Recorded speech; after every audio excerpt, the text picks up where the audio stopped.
Vamos a dar inicio con la presentación a nuestro primer expositor. Tenemos ya que ha estado presente desde muy temprano, el doctor Alberto Argiel. Bueno, vamos a decir un poquito, el doctor con su amplia experiencia. El doctor es ingeniero geólogo de la Universidad Nacional de Córdoba, Argentina. Además que tiene múltiples especializaciones en la parte de ingeniería geológica y la parte de hidrogeología. Por lo tanto, él es consultor en todo lo que corresponde a ciencias geológicas y ambientales.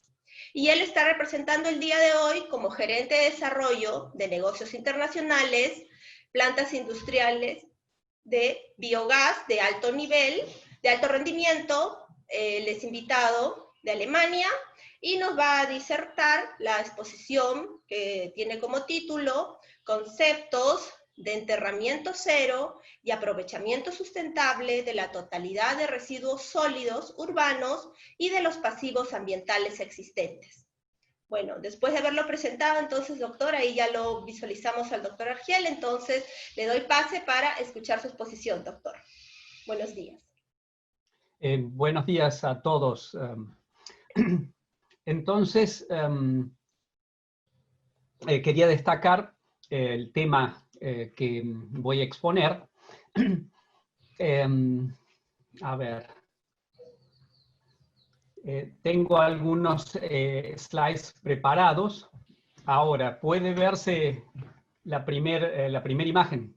Correctamente, doctor. Bueno, esto es básicamente la expresión de la exposición.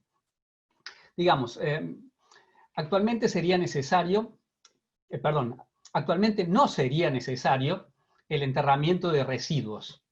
Cuando hablo de residuos estoy hablando de los residuos sólidos urbanos en general. Existen también los residuos peligrosos dentro de los residuos industriales. Entonces, en este caso, solo abarcamos los residuos sólidos urbanos. También existen los residuos líquidos, los residuos cloacales, que bueno, en fin, no se comprenden en este ámbito, pero también pueden ser aprovechables energéticamente.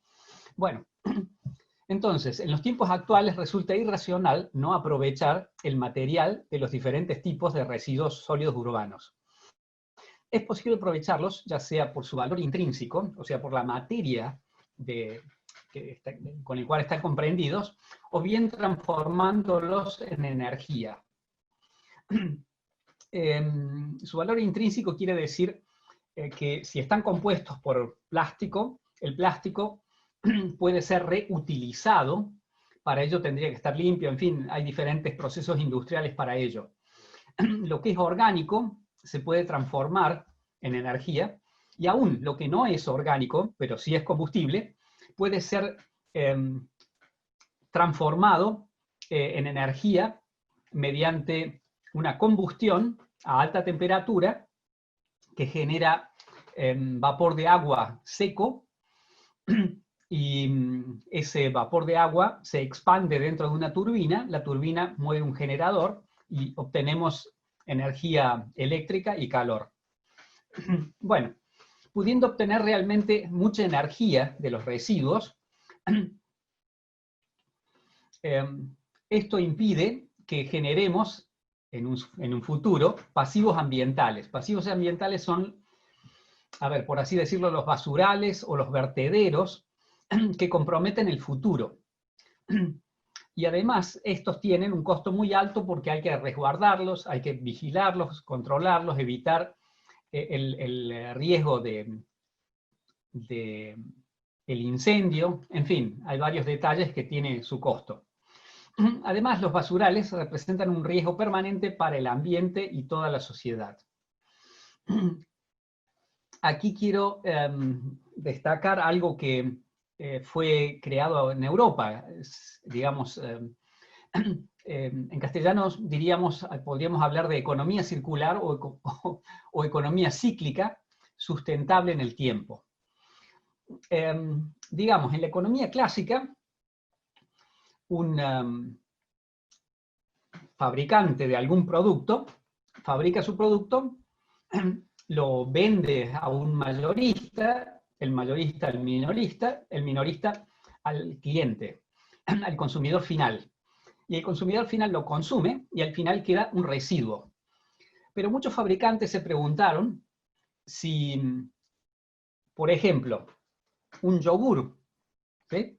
El yogur está normalmente contenido en un envase que comprenden dos partes, una parte de plástico y la tapa que es de aluminio. Entonces, el fabricante se preguntó alguna vez, caramba, nosotros podríamos reaprovechar ese material y tendríamos una disminución del costo del uso de nuevos materiales.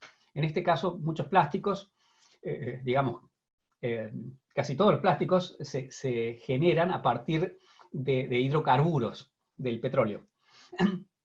Entonces podríamos ahorrar esta materia prima. Entonces fue así que en una cadena lineal de fabricante, mayorista, minorista y consumidor final, si se unen los dos extremos, se obtiene un círculo. De modo que si se pudiera hacer que se recogiese los materiales específicamente que se pueden reaprovechar, entonces se obtendría un círculo virtuoso reaprovechando estos materiales. Pero bueno, no todo es perfecto en este caso, y además tenemos la posibilidad de crear materiales que sean biodegradables. O sea, hay muchos materiales de envase y empaque que pueden ser susceptibles a una transformación biológica. Y esto es bastante importante porque entonces no tendríamos que preocuparnos más si un plástico llegara al medio ambiente donde no le corresponde y después finalmente a los océanos donde no le corresponde, porque en estos ambientes se degradaría relativamente rápido. Pero actualmente son los menos. Puedo contar algo que vi hace relativamente poco. En Francia, en la costa del Mar del Norte, un francés produjo cápsulas de café. Las cápsulas de café actualmente están hechas en aluminio y se usan apenas unos segundos para hacer pasar el vapor de agua por el café y después ya es residuo, tanto el café como el contenedor, en este caso un recipiente de aluminio. Entonces esta persona pensó, bueno, aquí en la costa hay muchas algas, plantas, entonces él transformó la esencia, la materia de estas plantas, las transformó en un material como papel que puede proteger, por ejemplo, el café hasta que sea consumido, y una vez que se humecta por el vapor de agua, ya puede deshacerse, comienza a deshacerse y cumplió su función. Después de unos segundos que haya pasado el agua caliente por ahí, ya puede ser desechado sin que se haya, digamos, sin que haya problemas, puede ser desechado por completo sin una combinación de diferentes materiales. Estamos hablando del café, que es orgánico, y del envase, que también es orgánico, que en cuestión de pocas horas se deshace. Bueno, esto está bien porque ya cumplió su función. Entonces, volvamos al tema de la economía circular, que, como está planteado aquí en Alemania, no es perfecta, pero se llega a un buen número de materiales reciclables. Bueno, la otra parte que no se puede reciclar, se la puede aprovechar generando energía, como ya dije, digamos, es una alternativa bastante sensata en virtud a que se hace algo, digamos, no se lo entierra, no se pierde para siempre, digamos. Bueno, para esto propongo algo que es semejante, si bien de otra manera, lo que yo llamo concepto de enterramiento cero y aprovechamiento energético de los pasivos ambientales existentes. Entonces, lo que yo propongo es una separación de los residuos sólidos urbanos en 3 fracciones fundamentalmente. Aclaro que aquí en Alemania separamos en cada hogar en 5 fracciones. Y lo voy a mencionar rápido. Digamos, en el hogar aquí se separan los que son vidrios, hay que llevarlos y colocarlos en contenedores que están en la vía pública, se los deposita entre las 8 horas y las 20 horas, de fuera de ese horario no hay que hacer ruido, entonces se respeta ese horario y todo está bien. Dije vidrio, papel y cartón. El papel y cartón se lo coloca en un contenedor en la casa y lo vienen a recoger una vez al mes. Lo orgánico. Entonces dije vidrio, papel y cartón, lo orgánico. Y lo orgánico se le da un proceso de transformación y de esto se saca mucha energía en forma de gas natural. Es interesante, porque además, después del proceso de biodegradación, o de fermentación, si se quiere, también le llaman de digestión, entonces esto se transforma en un excelente fertilizante natural.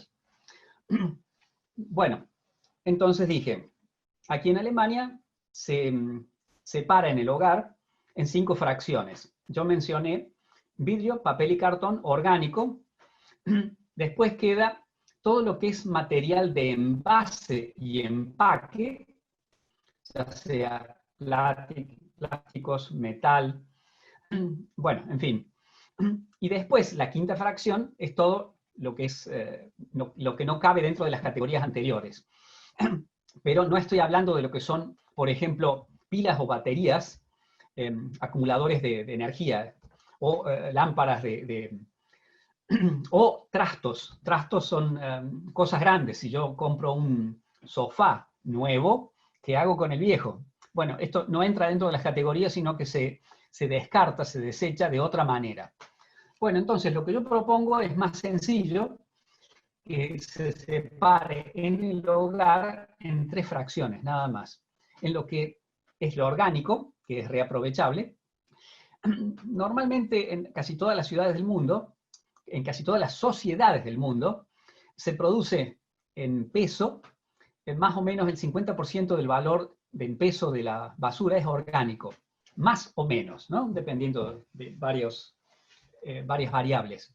Entonces, esta fracción orgánica, como dije, que representa más o menos el 50% en peso, se puede transformar en biofertilizante y gas natural, o también en electricidad, en gas natural, perdón, en biogás, y este biogás se lo puede usar para generar electricidad y calor.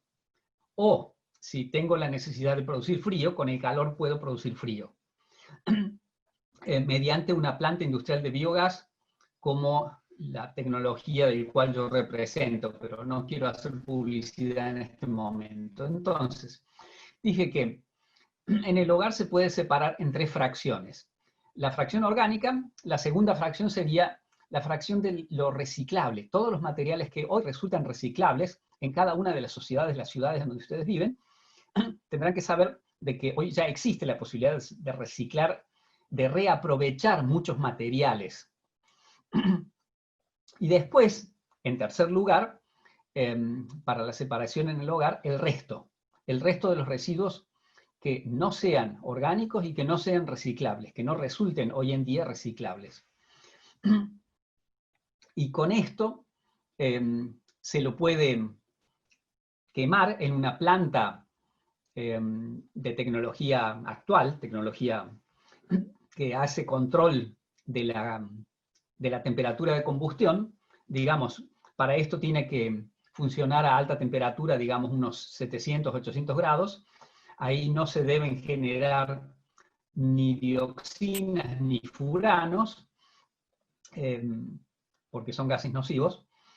Bueno, y se puede captar. Estas plantas que yo he conocido aquí en Alemania usan como filtro a la salida carbonato de calcio, la cal. Eso es uno de ellos, digamos. Bueno, acá viene una argumentación que es extraordinaria, digamos.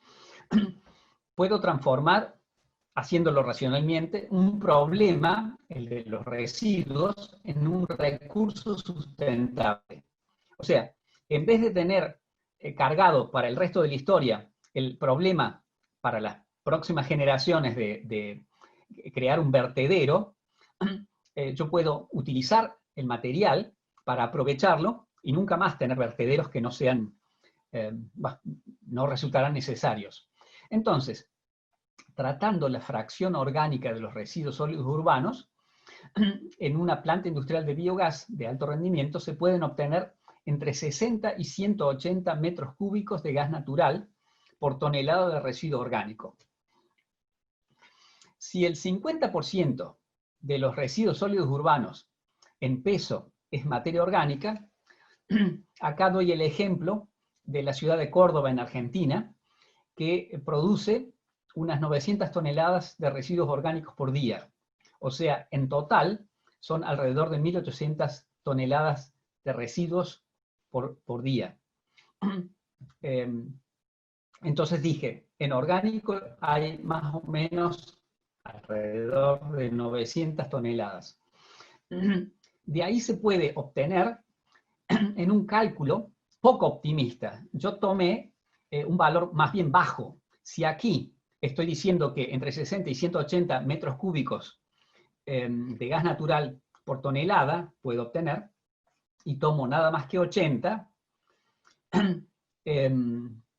entonces estoy siendo bastante conservador en el cálculo.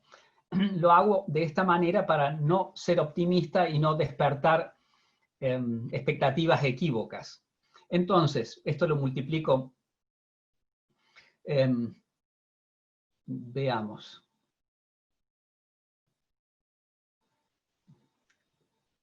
Bueno, lo diario y lo mensual. Con esto quiero decir que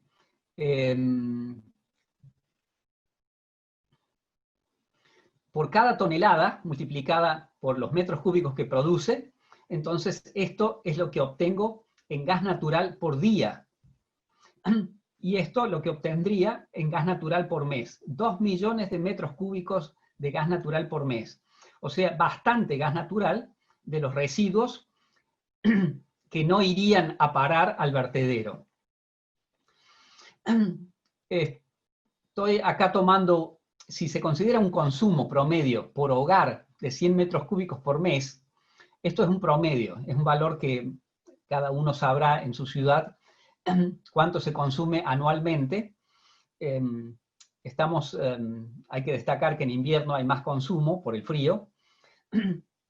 Bueno, en fin, entonces la cifra calculada anteriormente de 2 millones alcanza para 21.000 familias, digamos, para cubrir el consumo de 21.000 familias. En una estimación del valor económico, y esto lo estoy mostrando en pesos al valor de pesos argentinos de aquella época. Son cifras que hoy no tienen sentido. Bueno, en fin. Volviendo al tema, entonces yo dije que propongo que con lo orgánico se haga gas natural y queda un resto orgánico que puede usarse como biofertilizante, fertilizante de origen biológico con muy buenas características.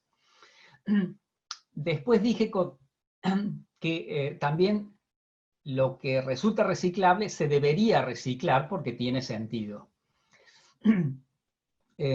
Entonces, con el resto se le pueden hacer uno de dos tratamientos posibles que yo conozca.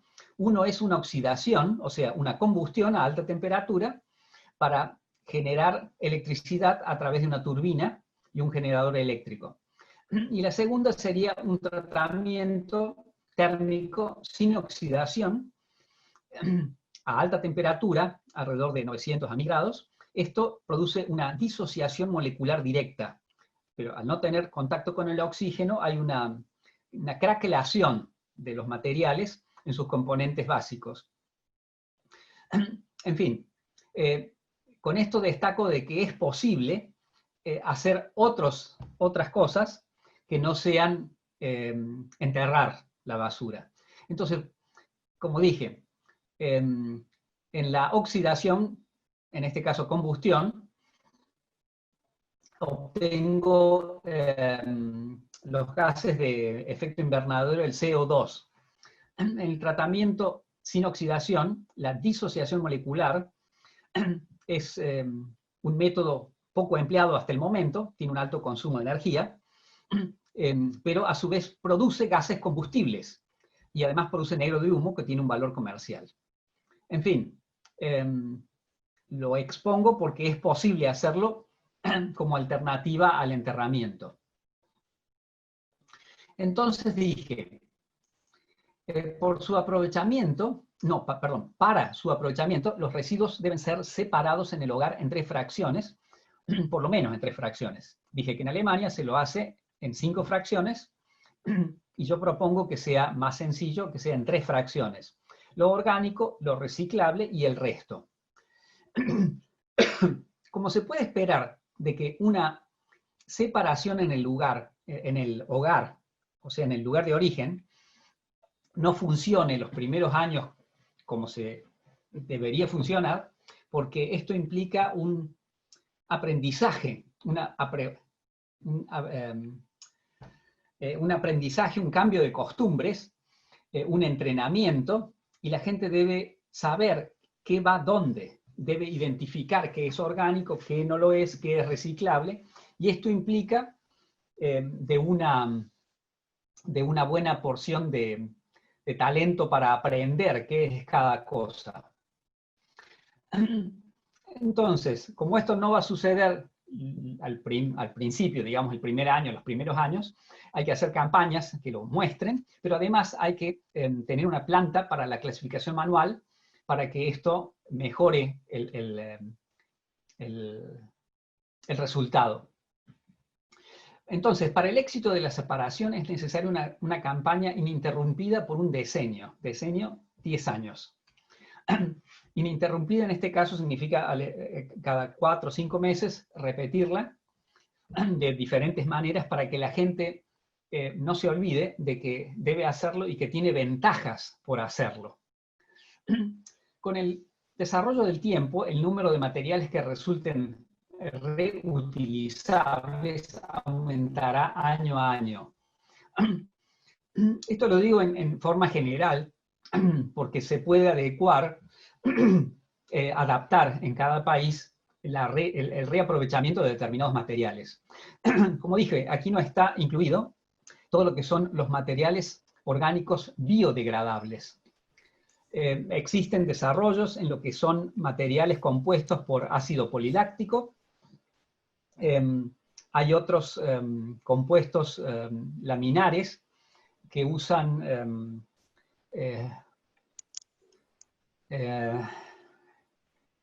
almidón de maíz. Bueno, en fin, que es biodegradable, ambos. El ácido poliláctico, el almidón de maíz también lo es. Además, resulta posible aprovechar energéticamente los pasivos ambientales.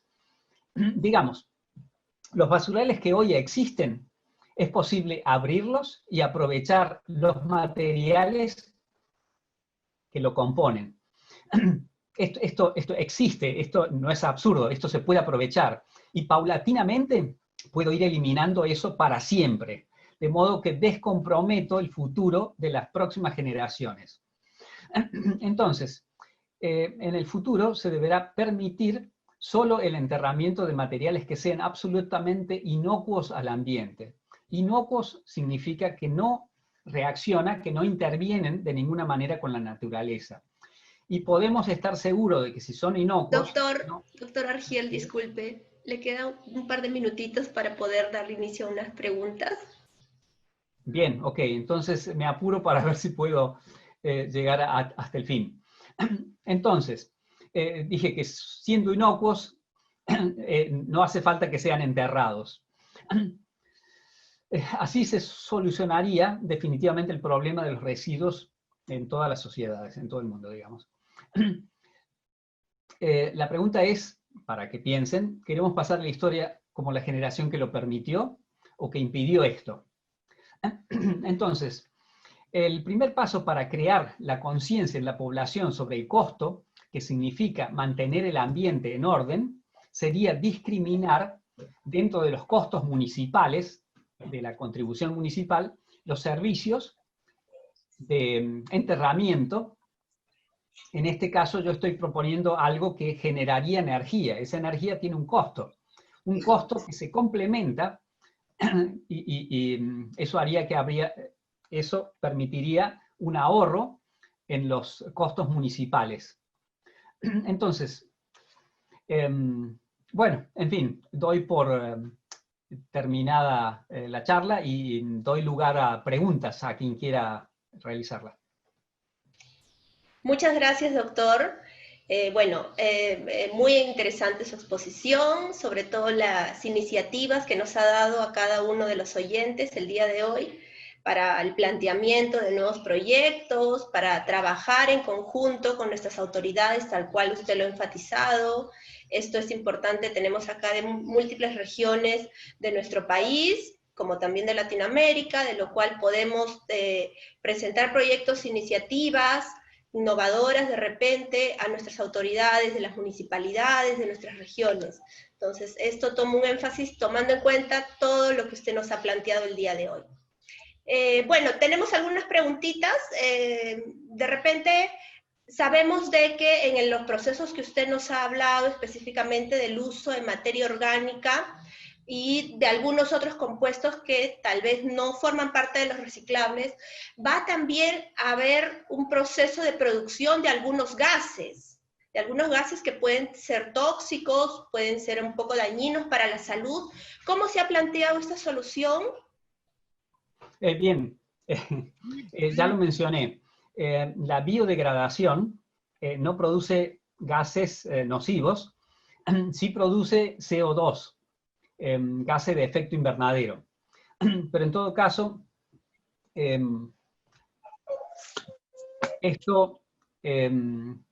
estamos hablando de que, por ejemplo, si tengo residuos orgánicos de origen animal o de origen vegetal, estos incluyeron en el transcurso del crecimiento, entonces, carbono. Ese carbono entonces, que se libera al ambiente en forma de CO2, no es otro que el que fijaron las plantas o los animales al crecer. Entonces, se lo considera en forma neutral, no complica la atmósfera. En cambio, en los procesos de oxidación que mencioné, sí se producen CO2 y otros gases. El hecho es que estos son filtrados de modo que no llegue a la atmósfera. Bien, otra pregunta, no sé si quedó respondida. Sí, por supuesto que sí, muy claro quedó, estaba de acuerdo también con lo que usted acaba de comentarnos. Tenemos otra pregunta de repente para esta parte, un poco sobre la parte de la estrategia que deberíamos llevar para plantear este tipo de segregación tan eficiente y sobre todo que traería, como usted lo ha dicho muy claro, beneficios que tiene que ver con las autoridades que serían económicos para la población, el cual podría ser utilizado. Y más o menos el tiempo óptimo para una campaña exitosa en todo lo planteado en su exposición, doctor. Perdón, estaba buscando algo en la pantalla, me perdí. Le pido disculpas. ¿Puede repetir la última, la esencia de la pregunta? Sí, dos preguntas, de repente están muy relacionadas. Una que tiene que ver con la estrategia de cuánto tiempo, qué estrategia se tendría que tomar para hacer exitosa este proceso de segregación de residuos sólidos. Y la otra, disculpe, ¿cuánto tiempo sería el óptimo para que esta campaña sea exitosa? Bueno, las dos cosas ya las mencioné bueno, en fin. La experiencia que se hizo en Alemania es,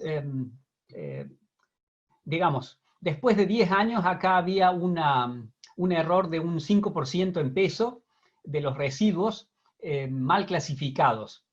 En cualquier sociedad puede pasar lo mismo.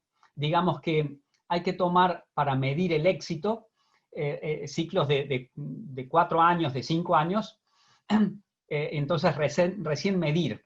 Se lo puede medir anualmente.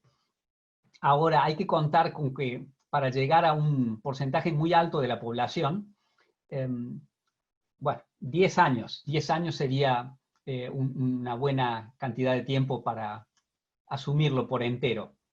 En cuanto a lo que dijo usted, estrategia, yo propuse como estrategia separar en tres fracciones.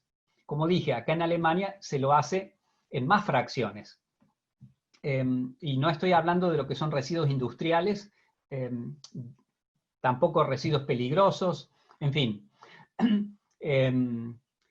Por ejemplo, acá donde yo pueda comprar baterías, pilas, entonces tengo el derecho a llevar mis baterías viejas, mis pilas viejas, a ese negocio y ellos lo reciclarán por su lado, digamos. Ellos están obligados a recibir esos materiales que ya han sido usados.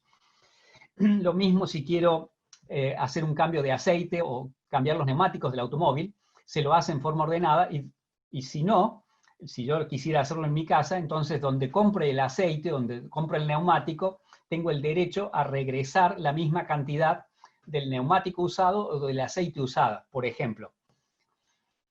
¿Alguna otra pregunta? Listo, doctor. Estamos, como usted sabe, con el tiempo preciso. Agradecemos por su brillante iniciativa, por su brillante exposición. Sabemos de que a muchos de nosotros nos debe haber abierto infinidad de posibilidades de los cuales podemos plantear y tomando en cuenta también lo que usted recalcó, que tiene que ser con las autoridades en este caso. Importante para que se inicie desde los municipios, desde nuestras comunidades, desde nuestros distritos y ampliar a las autoridades mayores para que se tome como iniciativa esto hasta llegar de repente en nuestro país al Ministerio del Ambiente, todas estas propuestas. Muchas gracias, doctor Argiel, por su exposición. Cualquier consulta, ya saben, a todos los presentes, adicional que haya quedado, que quieran comunicarse con el doctor, va a estar en la página su correo del doctor para que puedan comunicarse si existiera. Agradecemos mucho, doctor, que tenga usted buen día y quédese para seguir compartiendo todas las experiencias con los demás expositores. Muchas gracias. Bien, acabo de escribir mi dirección de email, accesible a todos aquellos, y quedo a disposición si alguien tuviese intereses especiales para que los converse conmigo fuera de esta plataforma. Ok, hasta la próxima. Muchas gracias, doctor. Que tenga buen día.